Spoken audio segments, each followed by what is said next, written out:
From the day I came to office, we've led with bold climate agenda. We rejoined the Paris Agreement, convened the major climate summits, helped deliver critical agreements on the COP26.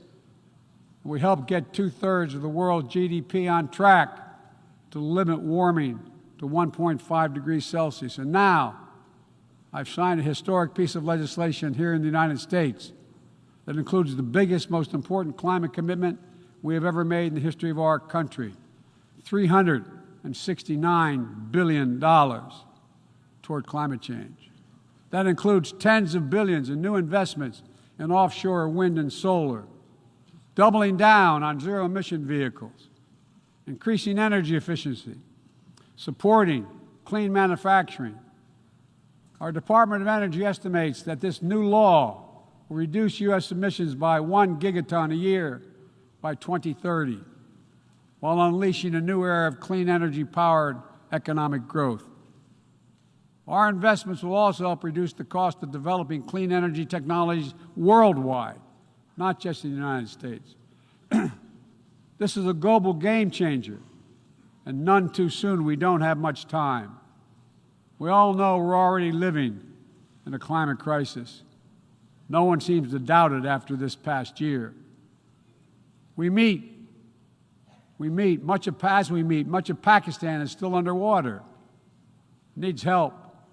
Meanwhile, the Horn of Africa faces unprecedented drought. Families are facing impossible choices, choosing which child to feed and wondering whether they'll survive. This is the human cost of climate change, and it's growing, not lessening.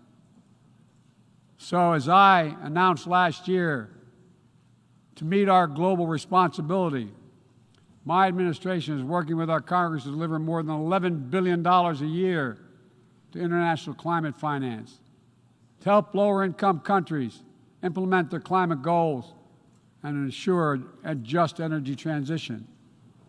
The key part of that will be our PEPFAR plan, which will help 500 million people in especially vulnerable countries adapt to the impacts of climate change and build resilience. This need is enormous. So let this be the moment we find within ourselves the will to turn back the tide of climate devastation, and unlock a resilient, sustainable, clean energy economy to preserve our planet. On global health,